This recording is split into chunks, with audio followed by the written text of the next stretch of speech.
If you win, you manifested it, fantastic. If you lose, you would have spent so much time imagining it that you're really gonna want it. And because you're really gonna want it in your mind, you're gonna be more motivated to work hard than ever before. Most of you do not use your mind for what it's for. You've forgotten how to imagine things. But you cannot close your eyes and vividly imagine. You can't give yourself goosebumps. You can't evoke an emotion in yourself anymore. This is an age-old skill that humans had very recently up till social media. You should be able to close your mind and imagine the life you want to live so viscerally, so to the point where you can taste it, so that this reality, the one outside of your mind, feels like nothing but a prelude, a ramp, which allows you to get where you want to go. The mind is that powerful. If you ask any champion of anything, they always envision themselves as champion all of the time.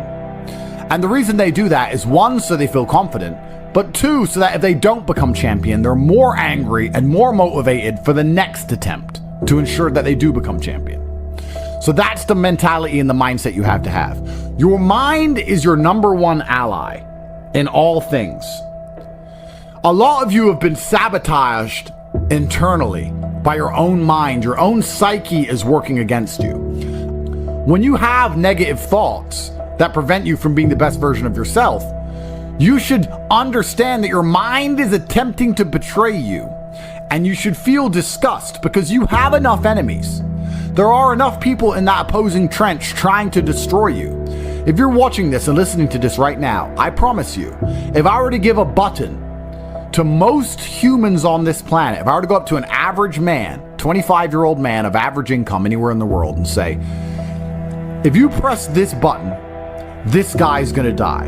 And I'll show a picture of you holding your dog, cuddling, being a nice little boy, whatever you're doing. I'll make you look sweet and innocent. I'll say, if you press this button, this guy dies, but you get $100 million. You do understand that 99.9% of people will press that button, right? And they'll take that 100 million without remorse. They won't really think about you very much. And if they do, they'll distract themselves with a Lamborghini and with bitches. That's it. They won't care about you. There's enough people in the opposing trench who are prepared to destroy you for self-interest that the idea of you not having every single part of you on your own side is truthfully sad. You need to be in a better position than that. You cannot allow your own mind to betray you ever. It has to be 100% on side all of the time.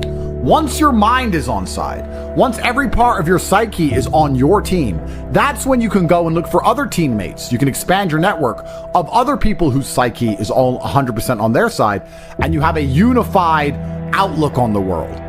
Then you can go and get things done. But the idea of self-betrayal is something most of you are struggling with and you didn't even realize.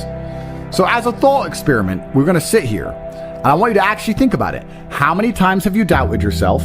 How many times have you didn't feel like doing something you knew you were supposed to do? How many times has your mind tricked you into procrastination or being lazy? How many times has your mind convinced you that it was okay to fail and lose even though you didn't try your best? How many times have you sought comfort in excuses? How many times have you betrayed yourself? Don't worry about your enemies attempting to crush you. That's another conversation. If you actually analyze most of your failures, you're going to see the majority of them come from self-sabotage. And once you're in a position like me where you never betray yourself, where your mind never lets you down, ever. My mind knew exactly what I had to do. I did not miss a single day's training. I did not lose my mind. I did not go mental. I did not have a breakdown. I acted exactly as I was supposed to act. I was fully professional in all things. I got as much work done as I could possibly do. I was extremely productive. I used the experience for what it was. My mind never betrayed me. If you listen and look back on most of your failures, you're going to see that it was your own mind that betrayed you. It wasn't your enemies that tricked you. It wasn't your enemies that outmaneuvered you or outsmarted you. Most of you are not yet at high enough echelon to even have enemies of caliber. You were simply self-betraying. And until you identify that pattern and get yourself in the habit of ensuring that is impossible, then you're always going to lose against people who fully believe in themselves. You know, one of the things that stupid people have that makes stupid people quite successful sometimes is irrational self-belief. And the smarter you are, sometimes the harder it is to irrationally believe in yourself. But if you're dumb enough, you can be arrogant enough to have this irrational self-belief, and you will see some people be very successful and you say, how is this idiot successful? Because they're so stupid that they don't consider the idea of failure. Their mind isn't advanced enough. They are not cognitive enough to consider betraying their own being. They only see outside. They don't self-reflect.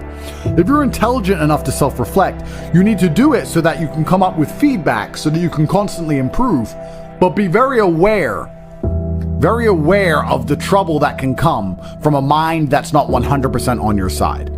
My mind is 100% on my side in all ways. If I have to do something difficult, even if my body can't do it, my mind believes I can do it all the time.